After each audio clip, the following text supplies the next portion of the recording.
Okay friends, तो excretory products and there elimination हम पढ़ रहे हैं। Excretory products and there elimination.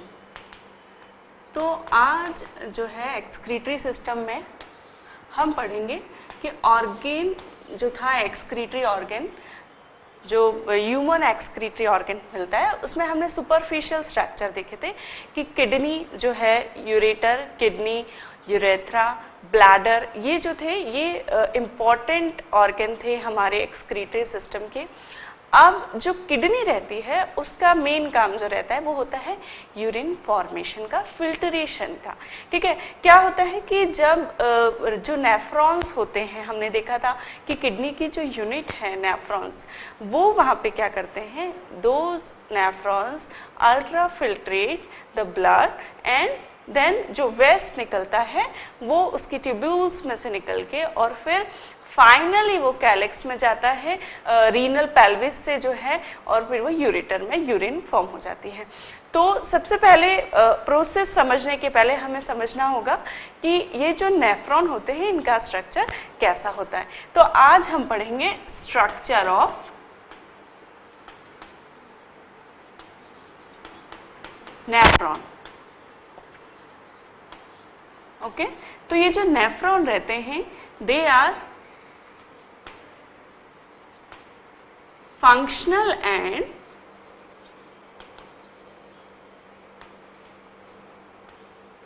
structural unit of kidney।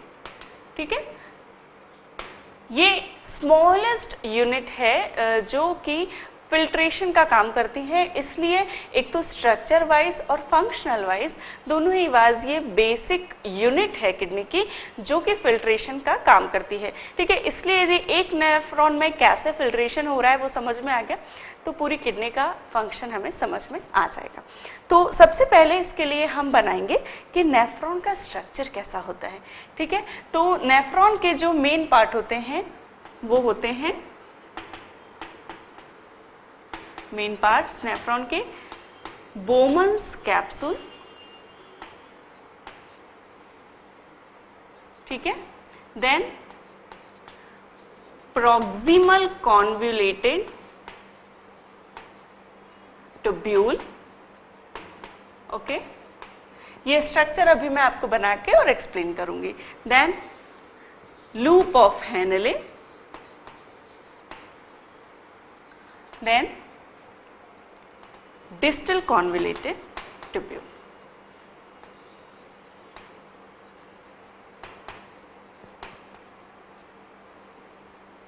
ठीक है, Bowman's capsule, proximal convoluted tubule, जिसको कि PCT भी कहा जाता है और इसे DCT भी कहा जाता है,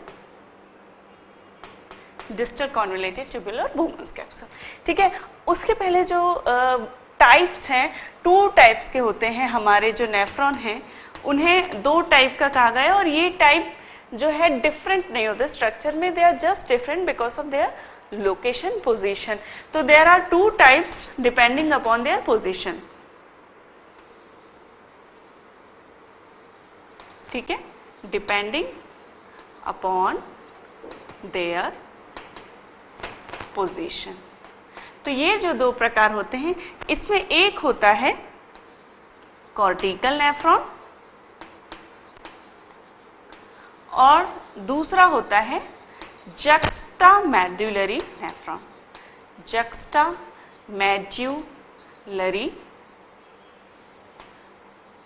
नेफ्रॉन।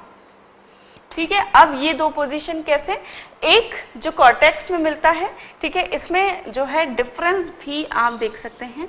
ठीक, कॉर्टिकल जो नेफ्रॉन होते हैं उसका बोमन्स कैप्सूल जो होता है, अब बोमन्स कैप्सूल क्या होता है उसके पहले हमें ये समझना पड़ेगा।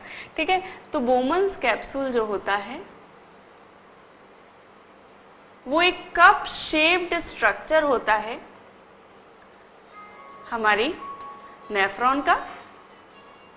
ठीक है, उसके बाद ये नेफ्रॉन ऐसा कॉइल्ड स्ट्रक्चर में रहता है, ठीक है।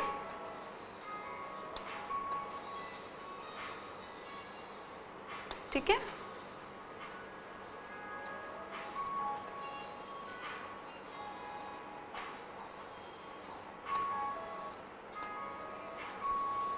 ओके।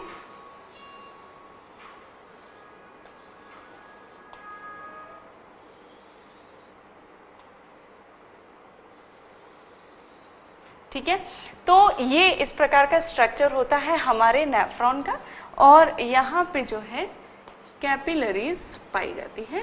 कैपिलरीज का नेटवर्क होता है और वो ग्लोब्यूलर नेटवर्क होता है। ग्लोब्यूलर मतलब बॉल शेप्ड का जो है ये नेटवर्क होता है, और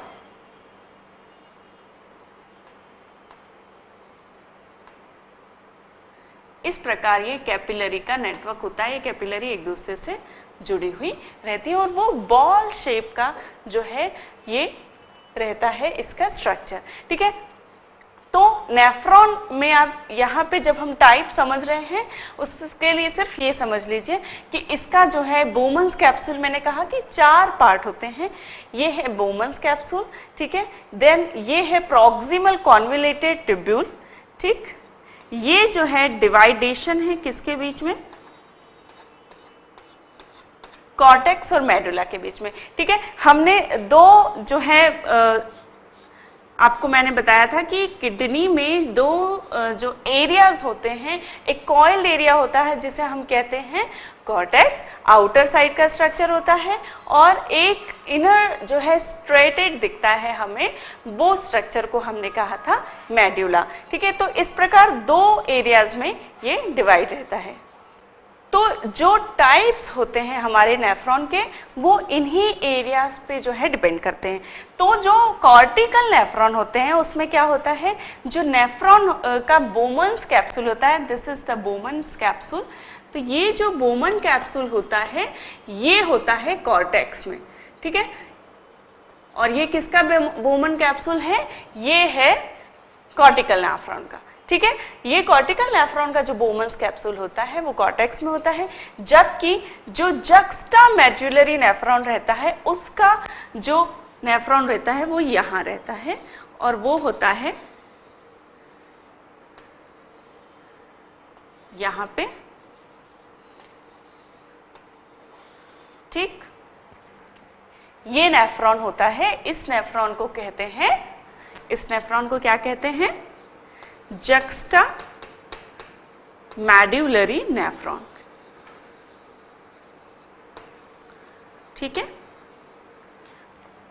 इसका स्ट्रक्चर इज सिमिलर कि इसमें भी ऐसे ही कैपिलरीज मिलती हैं,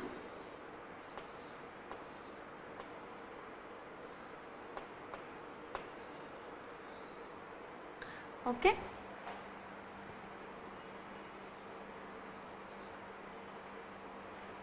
ओके,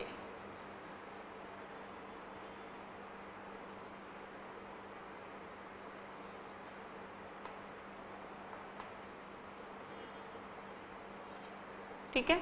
तो इस प्रकार जो कैपिलरी हैं ये इसमें नेटवर्क बनाती हैं अपना, ठीक है। तो ये जक्स्टा मेडुलरी नेफ्रॉन का जो मेडुला होता है वो होता है एट द जंक्शन ऑफ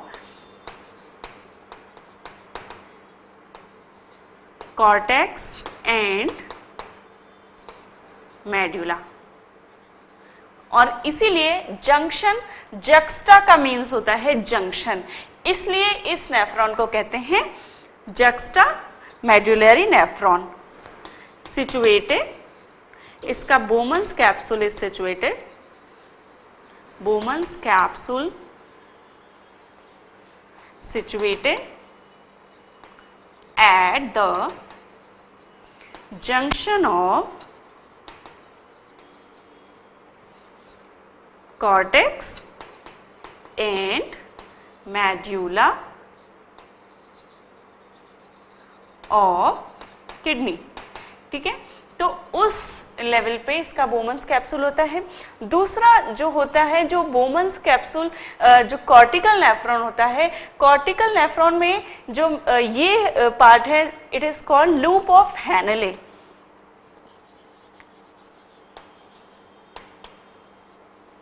ठीक है, ये मैंने आपको बताया कि ये है प्रॉक्सिमल कॉन्वोल्यूटेड ट्यूब्यूल या पीसीटी। ठीक, और ये उसके बाद जो क्या होता है कि बोमन्स कैप्सूल जो है एक कप शेप्ड स्ट्रक्चर होता है, डबल लेयर, जिसमें इनर लेयर पे जो कैपिलरी रहती हैं और उसको कहते हैं ग्लोमेरुलस।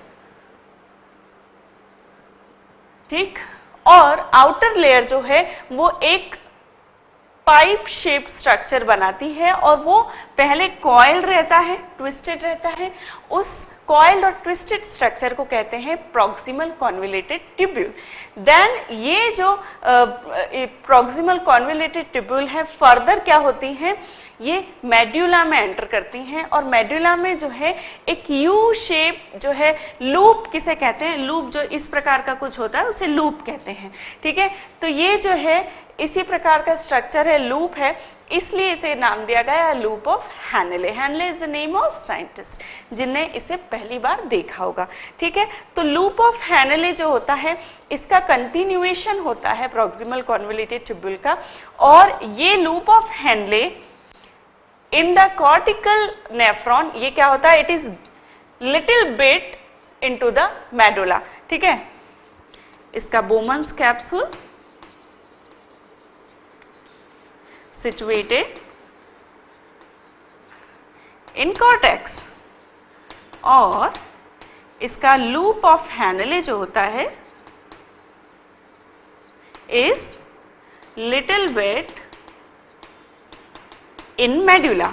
ठीक है, ज्यादा डीप नहीं होता, जबकि आप सोचे कि यहां से यदि ये ट्विस्ट होके जाएगा, ठीक है, यदि यह स्मॉल स्ट्रक्चर देखें हम इसका, ठीक, दोनों ही का,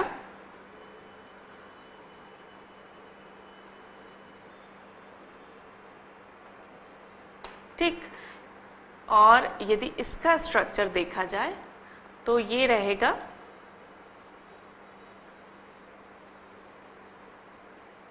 ठीक है। तो यहाँ पे मैं एक इंडिकेटेड स्ट्रक्चर दोनों का बनाया हुआ है, यदि आपको दिख रहा है तो ये जो है हमारा, ये है, ये क्या है, ये मैंने आपको बनाया इंडिकेटेड जो है कॉर्टिकल नेफ्रॉन बनाया है।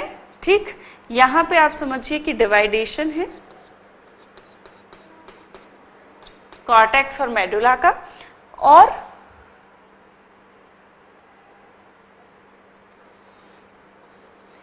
इसमें यदि आप देखें तो इसका जो लूप ऑफ हैनले होता है वो ज्यादा डीप होता है, किसमें, इनटू द मेडुला। ठीक है, तो ये जो हमारा स्ट्रक्चर है ये है कॉर्टिकल नेफ्रॉन, और ये जो हमारा स्ट्रक्चर है ये है juxta medullary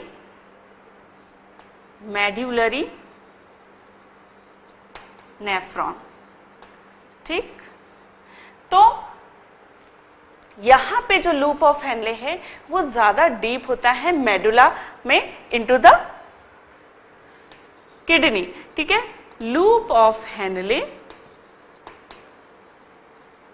is deep into medulla.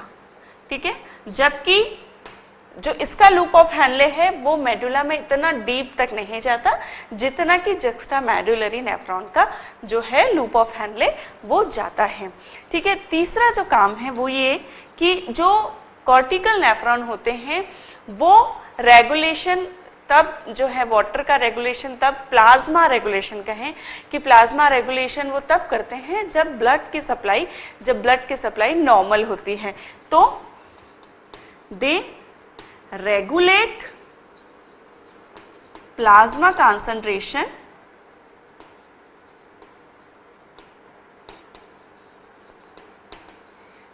when the blood supply is normal।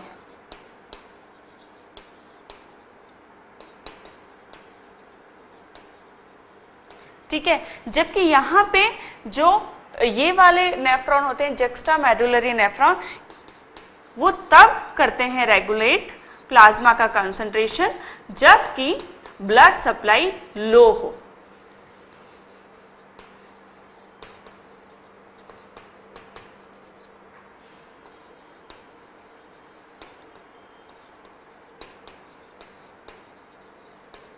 ठीक है, इसका क्या कारण है कि आप देख सकते हैं कि मेडुला में जो है लोअर पार्ट में, ठीक है, ये जो यदि किडनी हम देखें, ठीक है, इस प्रकार, ठीक है, तो इसका इस प्रकार शेप देखा हमने, तो यहाँ पे जो मिल रहे हैं नेफ्रॉन वो है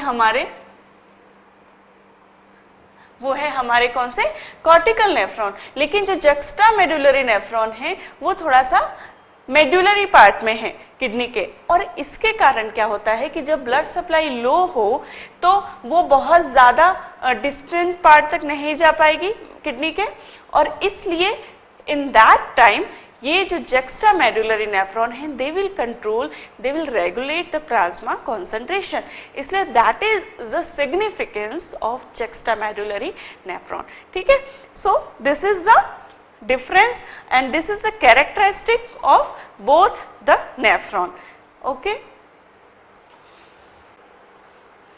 ओके, और दो और जो इसके कैरेक्टरिस्टिक है वो ये हैं कि जो कॉर्टिकल नेफ्रॉन होते हैं वो न्यूमरस होते हैं, they are large in number than the juxta medullary nephron. क्या होता है कि टोटल नेफ्रॉन का 80% जो होता है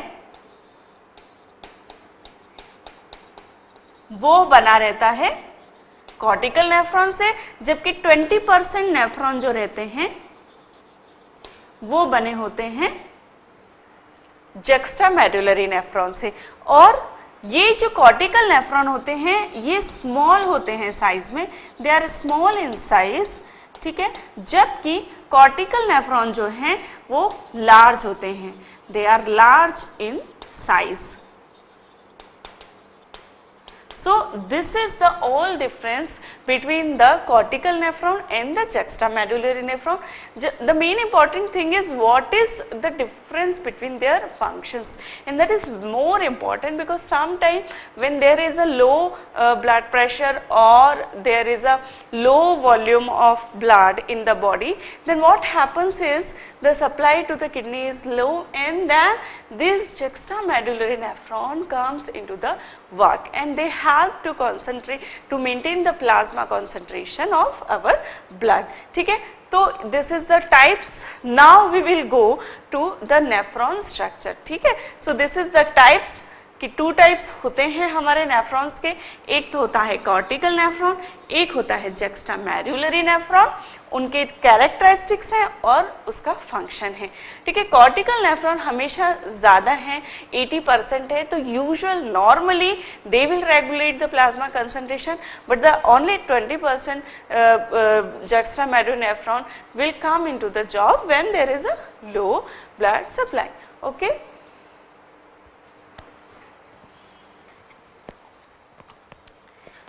okay, now we will continue to the structure of nephron. ठीक है, स्ट्रक्चर जो है वो कैसा होता है नेफ्रॉन का वो हम कंटिन्यू करते हैं। This is the junction between the cortex and the medulla of kidney. Now ये जो हमारी लूप ऑफ हेनले है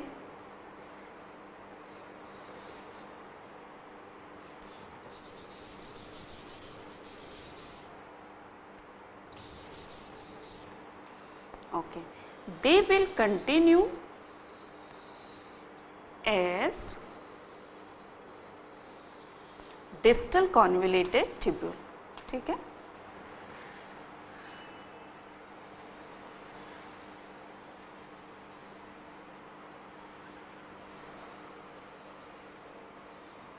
okay,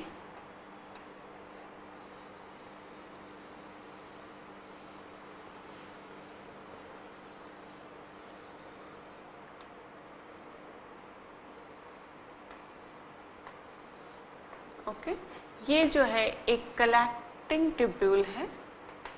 this is a collecting tubule, जिसे कहते हैं डक्ट ऑफ बैलेनी और इसमें डिफरेंट डक्ट्स आके जुड़ती है और ये जो जुड़ती है वो जुड़ती है,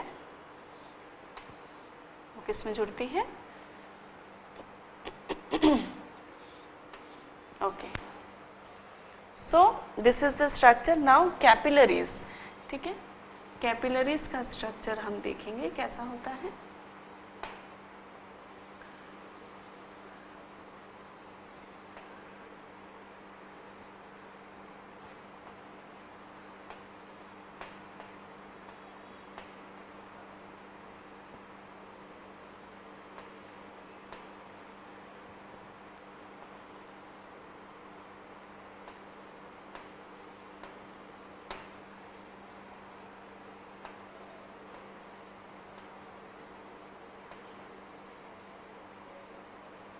ओके,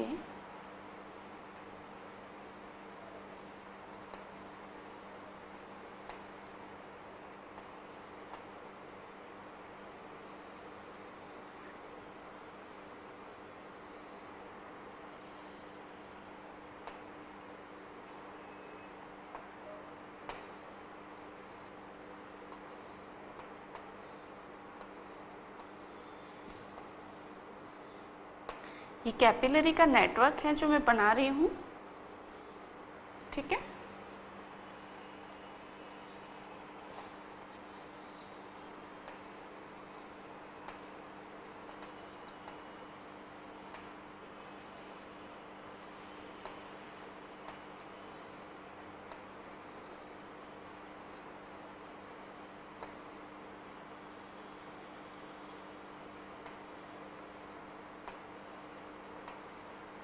ओके,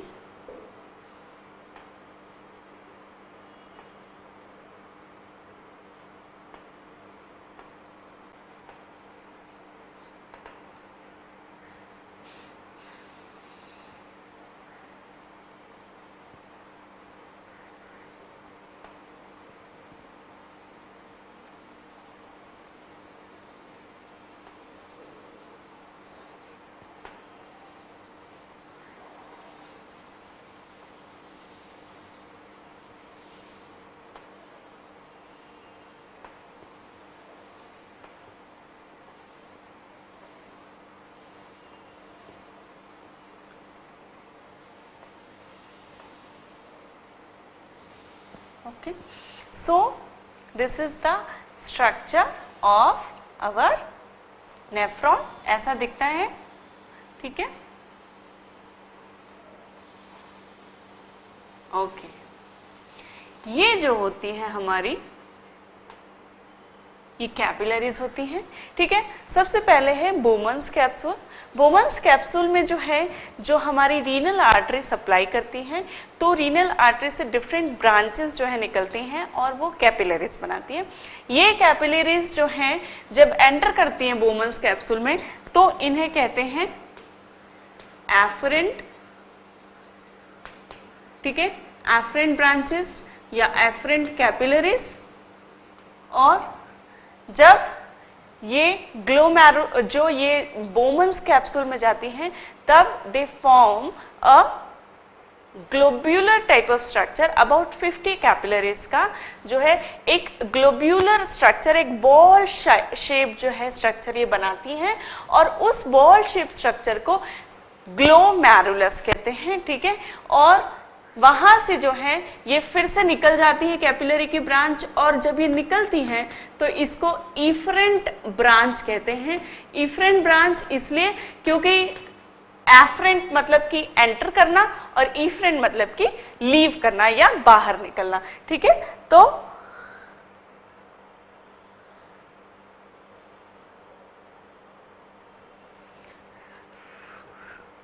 ठीक है, तो इस प्रकार ये कैपिलरीज की ब्रांचेस होती हैं। कैपिलरीज जो एक बॉल शेप स्ट्रक्चर बनाती है उसे ग्लोमेरुलस कहते हैं। फिर ये इफरेंट जो ब्रांचेस होती हैं, ये सारी ट्यूब्यूल्स को जो है आप देख सकते हैं सप्लाई करती हैं, और जब ये कैपिलरीज डिफरेंट ब्रांचेस से जो है लूप ऑफ हैनले को जब ये सप्लाई करती हैं, तो ये डिफरेंट उसी के सिमिलर जाके और ब्रांचेस बनाती हैं और उस जो नेटवर्क है उसको कहते हैं वासा रेक्टम। ठीक है, उसके बाद ये आप देख रहे हैं प्रॉक्सिमल कॉन्वोल्यूटेड ट्यूब्यूल है, ये जो आप देख रहे हैं ये है डिस्टल कॉन्वोल्यूटेड ट्यूब्यूल है, और ये जो है हमारी कलेक्टिंग डक्ट्स हैं। ठीक है,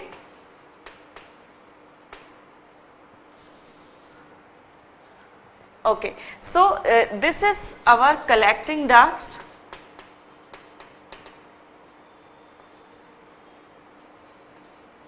ठीक है, ये हमारी कलेक्टिंग डक्ट्स होती हैं और इस प्रकार ये पूरा एक नेफ्रॉन का स्ट्रक्चर रहता है, काफ़ी कॉइल्ड स्ट्रक्चर रहता है। वैसे जो नेफ्रॉन रहता है हमारा, नेफ्रॉन की जो लेंथ होती है वो होती है 3 सेंटीमीटर लॉन्ग होता है, और इसका जो है कॉइल्ड स्ट्रक्चर है, ये कॉइल्ड ट्यूब्यूल्स रहती हैं इसकी। और ये जो ट्यूब्यूल्स हैं, यदि इनकी सब नेफ्रॉन्स की लंबाई यदि नापी जाए तो 80 किलोमीटर्स के अराउंड इसकी लंबाई होती है। ठीक है, इसमें जो बोमन्स कैप्सूल होता है वो हम सबसे पहले मैं आपको उसके कैरेक्टरिस्टिक्स बताती हूँ। तो जो बोमन्स कैप्सूल है, ये वाला एरिया, ये वाला पार्ट हमारा कहला रहा है बोमन्स कैप्सूल। इसमें जो है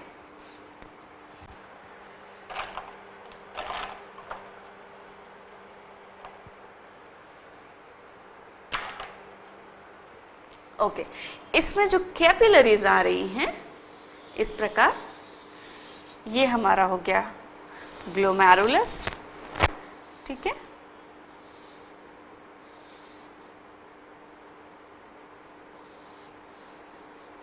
ठीक, तो ये हमारा हो गया ग्लोमेरुलस। ओके, और ये हमारी हो गई एफरेंट आर्टरियल्स। तो जो बोमन्स कैप्सूल होता है वो एक कप शेप्ड स्ट्रक्चर होता है, आप देख सकते हैं कप शेप्ड स्ट्रक्चर है जिसकी 2 वॉल होती हैं। ये जो है हमारी इनर वॉल है और ये जो है हमारी आउटर वॉल है। 2 वॉल से मिलकर बना है, इनर एंड आउटर। जो इनर वॉल होती है उस पे कैपिलरी का स्ट्रक्चर होता है, contain glomerulus globular structure of capillaries,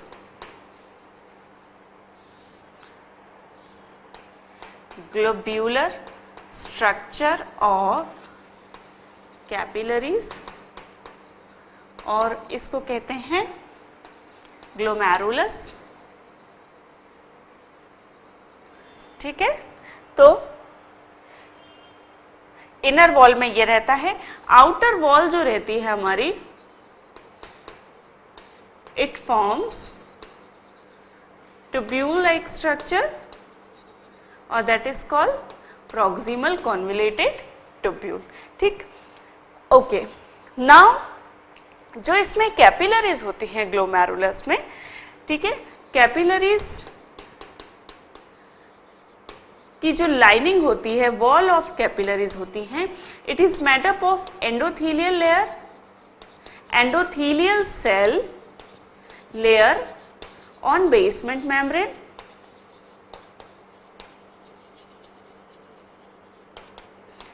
basement membrane, और देयर इज अ स्मॉल, जो है उसके बीच में गैप्स रहते हैं, और गैप्स जो रहते हैं बिटवीन एंडोथेलियल सेल्स, जो गैप रहते हैं उसको कहते हैं।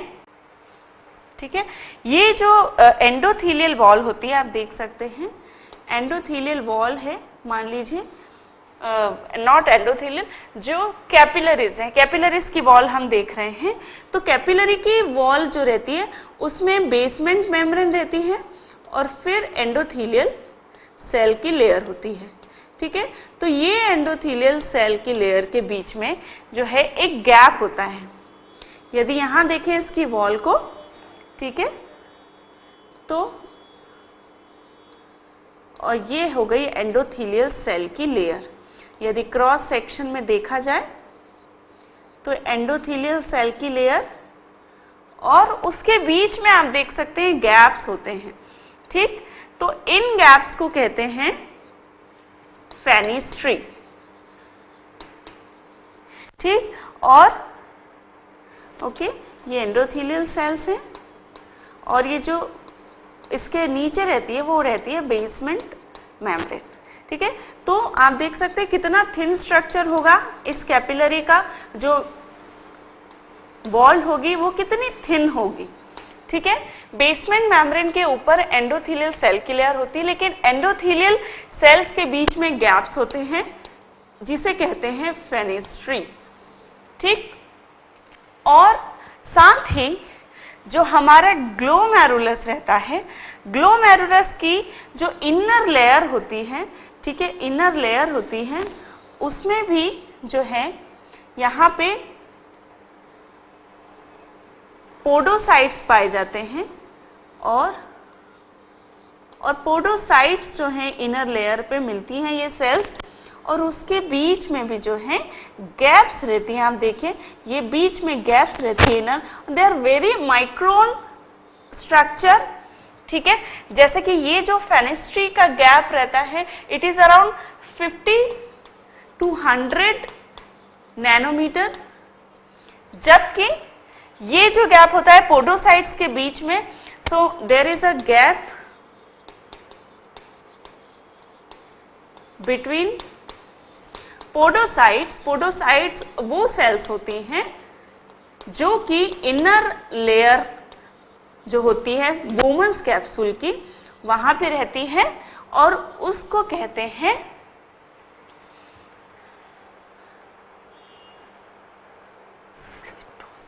ठीक है।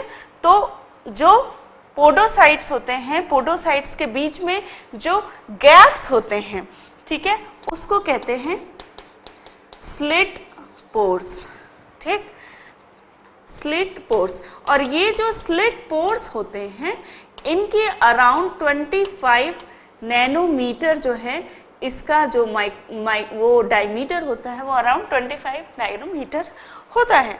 So these are very very small structures, but just because of these structure they allow the filtration, ठीक है। और क्या होता है कि वो इतने स्मॉल होते हैं कि उसमें से स्मॉल मॉलिक्यूल्स जो होते हैं वो पास ऑन हो जाते हैं, लेकिन जो बड़े मॉलिक्यूल्स होते हैं, बड़ी सेल्स होती हैं जैसे कि हमारी आरबीसीज हैं, वो पास ऑन नहीं हो पाती, ठीक है। और ल्यूकोसाइट्स भी जो है हमारी जो सेल्स होती हैं वो पास ऑन नहीं हो पाती, सिर्फ साथ ही प्लाज्मा प्रोटीन भी पास ऑन नहीं हो पाते, और सिर्फ वेस्ट मटेरियल जो है वो पास ऑन होता है। सो इतना हाईली स्पेसिफिक स्पेशलाइज्ड जो है हमारे नेफ्रॉन, उन्हें जो है बनाया गया है, ठीक है। ये जो है मैंने आपको बताया पोडोसाइट्स हैं, और पोडोसाइट से कहा inner layer of Bowman's capsule, और आउटर लेयर जो होती है बोमन्स कैप्सूल की वो जो है क्या बनाती है, वो बनाती है प्रॉक्सिमल कॉन्वोल्यूटेड ट्यूब्यूल, ठीक। तो इतना ही बोमन्स कैप्सूल के बारे में। कप शेप्ड स्ट्रक्चर होता है, दो वॉल होती है, इनर और आउटर। इनर वॉल में कैपिलरीज रहती हैं, और कैपिलरीज ग्लोब्यूलर फॉर्म बनाती है, अराउंड 50 कैपिलरीज जो हैं वो क्या बनाती हैं, ग्लोमेरुलर स्ट्रक्चर। अराउंड 50 कैपिलरीज का ये स्ट्रक्चर होता है, और इस स्ट्रक्चर को ग्लोमेरुलस कहते हैं। और इसकी जो आउटर वॉल है वो ट्यूब्यूल्स बनाती हैं, प्रॉक्सिमल कॉन्वोल्यूटेड ट्यूब्यूल। कैपिलरीज में जो वॉल होती हैं वो फॉर्म होती है बेसमेंट मेम्ब्रेन, और उसके ऊपर एंडोथेलियल सेल्स के कारण, और सेल्स के बीच में गैप्स होता है जिसे फेनिस्ट्री कहते हैं, और ये इसका साइज अराउंड 50 to 100 नैनोमीटर होता है, ठीक। उसके साथ ही एक गैप होता है जो हमारे इनर वॉल होती है बोमन्स कैप्सूल की, उसमें पोडोसाइट्स रहते हैं, पोडोसाइट्स से वो बनती है, और उन पोडोसाइट्स के बीच भी एक गैप होता है, उस गैप को कहते हैं स्लिट पोर्स, ठीक है, तो ये दोनों ही टर्मिनोलॉजी याद रखें, fenestrae and slit pores. Slit pores और भी स्मॉल होते हैं, फेनेस्ट्री से अराउंड 25 नैनोमीटर उनका डायमीटर होता है। So this is Bowman's capsule.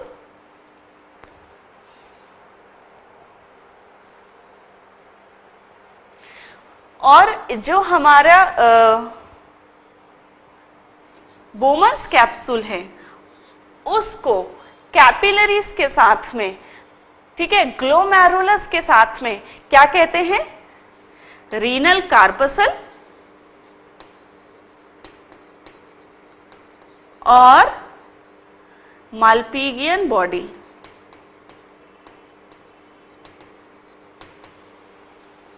ठीक है, so this is the Bowman's capsule. Now we will learn about what is proximal convoluted tubule. ठीक है, ओके।